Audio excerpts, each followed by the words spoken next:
Today's episode is presented by LodeStar, the fee experts.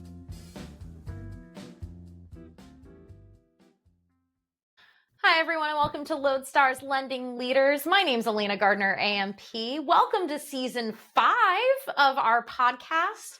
And this week, as is tradition, I have with me our co-founders, David Spektor and Jim Paolino. So welcome, guys, to the podcast. Thanks for having us. Season 5, who knew? Who knew? Who knew? And so to start us off, Dave, I specifically have a question for you.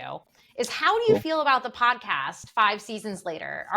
Do you resent its existence, or have you not so secretly fallen in love with it? So I don't want to say I resent its existence. That seems a little harsh. I do have some questions about it, but you guys are rolling with it. There's some listeners, some avid listeners. We have some internal avid listeners too. Shout out to Jesse Bishop. And once you hear this, Jesse, make sure to contact me, and you'll get a special prize. Dave, I looked online, and 99% of all podcasts don't record more than 20 episodes. So we are officially, for a long time, 1%ers, but we are in the top 1% of podcasts. What an arbitrary metric to go by, considering you could just keep putting out a podcast for yourself, then, right?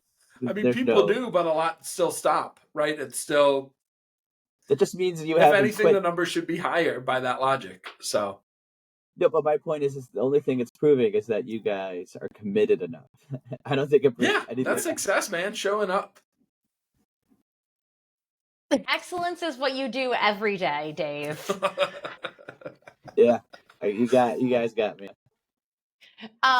Well, to take a little pivot there, let's talk about something we started this year. So we started a title agency at the beginning of this year. How are things going, and what are kind of your biggest takeaways, and what's next for the rest of the year for Settlewise? It's going well. I think the market's kind of proving us right in a way that we're just plain lucky. I think we kind of knew that the market was going to start to turn at some point, and it's slowly but surely happening, knock on wood. So that's definitely helping our title company. It's been humbling. It's been a fun challenge. I'm very excited about our progress, how we're growing. We're kind of moving to phase 3 of our plan, as we outlined in the summer series, of bringing title in-house. And I think the thing I'm most excited for is to really leverage LodeStar in a way that differentiates Settlewise from every other title company out there. And that's really what our challenge is, to give the title company some longevity. Like now, I think the title company is going to grow just by the nature of our relationships and level of service. I think finding a solution with title that's more unique is where we're going to really see some long-term growth. So, Dave, I figured you weren't going to talk first on that one, but go ahead.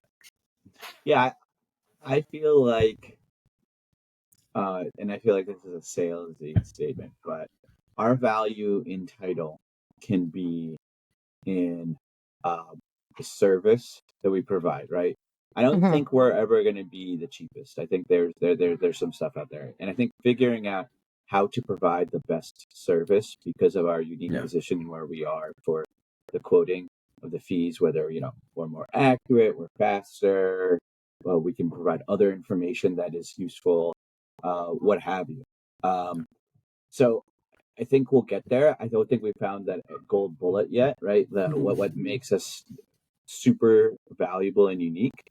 And I think ultimately what's going to happen is, like every other time, we're going to get that answer from one of our clients or from a potential client, and they'll be like, hey, we need to do this.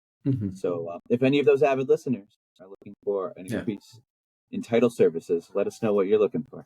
Dave, what's better, a gold bullet or a silver bullet? I'd say probably a silver one, because a gold would be too soft. Gold's soft. Well, don't silver bullets kill vampires? Isn't that the whole thing? I think it's werewolves. Oh, okay. That's still cool. Well, why does a wooden stake kill a vampire, but like a sword wouldn't? That doesn't make sense. Okay. I thought it's specifically a cross, not just a wooden stake.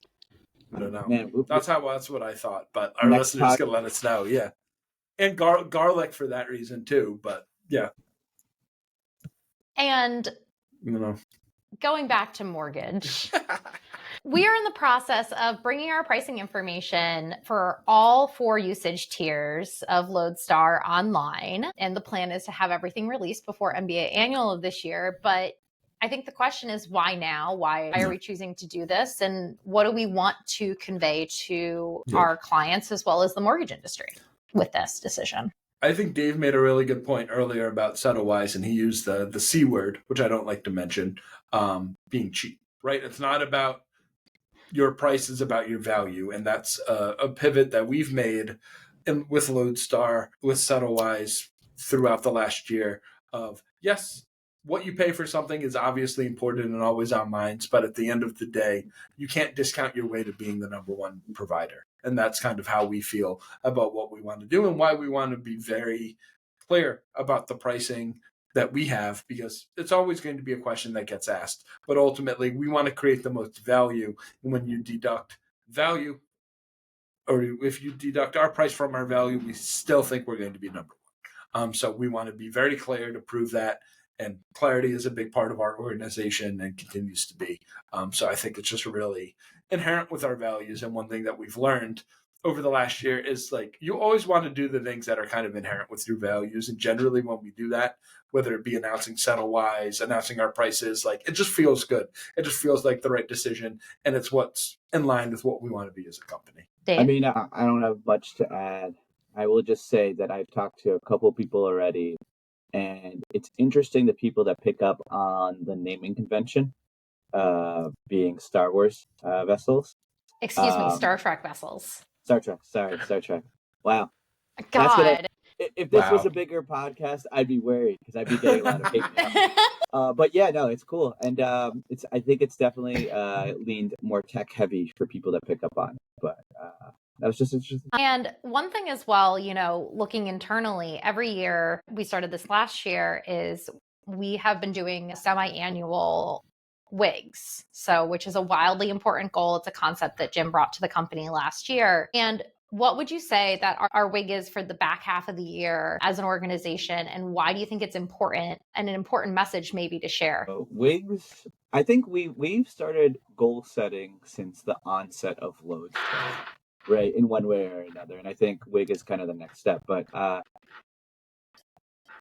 think from my days like in college, I think self-evaluation, self-reflection is very difficult to do, especially when you're caught up in the day-to-day. And it adds a lot of value because sometimes you don't even understand why you're doing things and if it's the right decision, right? And it's giving yourself some time to say, hey, what am I doing? Is it right? Can I get some feedback if that should be the right decision? Okay, this is what I should be doing. Let's try and do it. And I think with the wildly, the new goal setting technique we're using, it's a little bit, has another layer to it. And I think Jim will explain it better, but I really like the ability and the thought about trying to be introspective. Mm-hmm. Yeah, and we've done goal setting for a while, Dave and I, and for a while, every 6 months when we looked back on our goals, we'd hit them and we were like, well, that wasn't a good goal. That was too low, right? Like, and that happened time and time again, or things didn't really apply. So the whole kind of premise of implementing the WIGs and the 4 disciplines of execution was the book that's somewhere behind me. And I've probably given out a few copies too, is it basically acknowledges the fact that 90% of your time is going to be spent on what they call the whirlwind, the day-to-day of dealing with all the junk that happens, all of the things that are kind of the core job, right? Whether it be clients or anything like that, other things that come up. So when you are focused on what's going to drive the organization forward, you have to stay very focused. So that's why there's just one goal, one thing that you want to focus on going forward. This year, we're kind of making it our own a little bit more. So what we're saying internally is strive to thrive in 25. So it's a little bit cringy, but ultimately it's just about focusing on operational efficiency. We're getting busier, signing more clients. The industry's getting busier. We're starting a second business. There are a lot of things moving forward. So we're just looking at, what do we want our organization to look like? Where do we want to be? And from an admin standpoint, from a structure of how things are set up, what's going to get us ready for 2025, which by all accounts, should be a good mortgage year. So it's about kind of positioning us for success in the best possible way. Absolutely. And you gave me a lovely segue into our last topic, is that we're anticipating a Fed rate drop on September 18th. We're hoping that we're starting to see them go down a little bit, but we're expecting that drop to bring it down significantly more.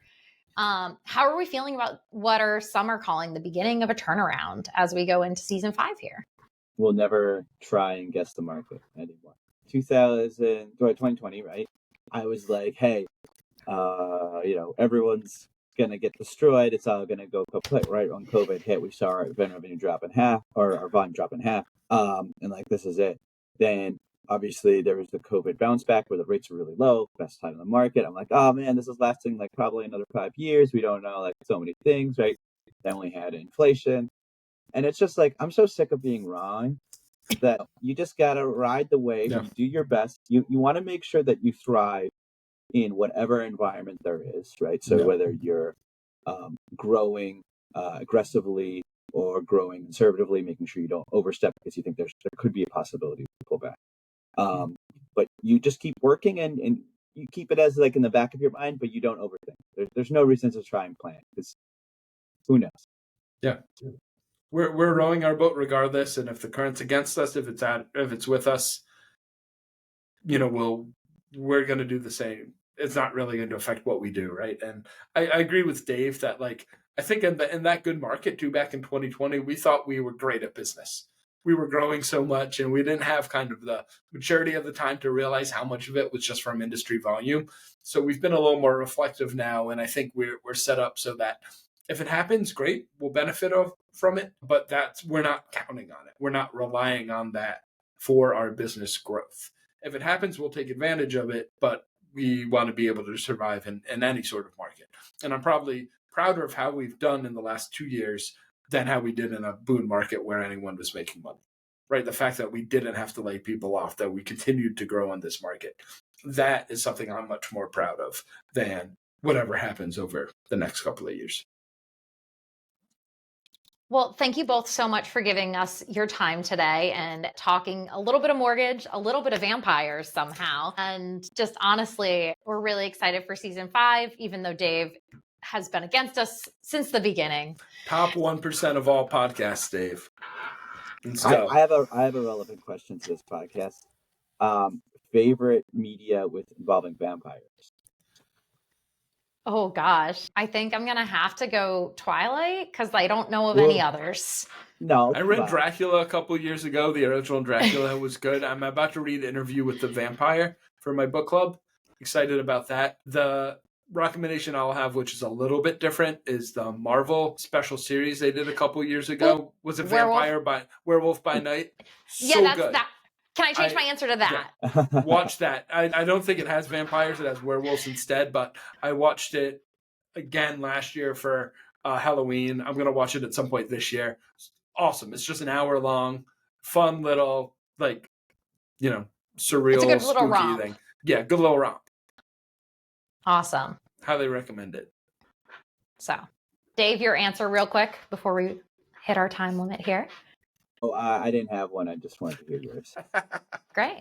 Classic. Well, thank you all so much for watching, and thank you so much for continuing to tune in to Lending Leaders. We're having a really exciting season ahead of us. We'll be having some first-time homebuyers on, some leaders from both the tech side and the mortgage side of the industry. And if there's anyone you really want to see us interview, let us know. We'd love to have them on. Or if you'd like to be interviewed by us, reach out and we'll see if we can fit you in the schedule. Thank you all so much, and we'll see y'all next week.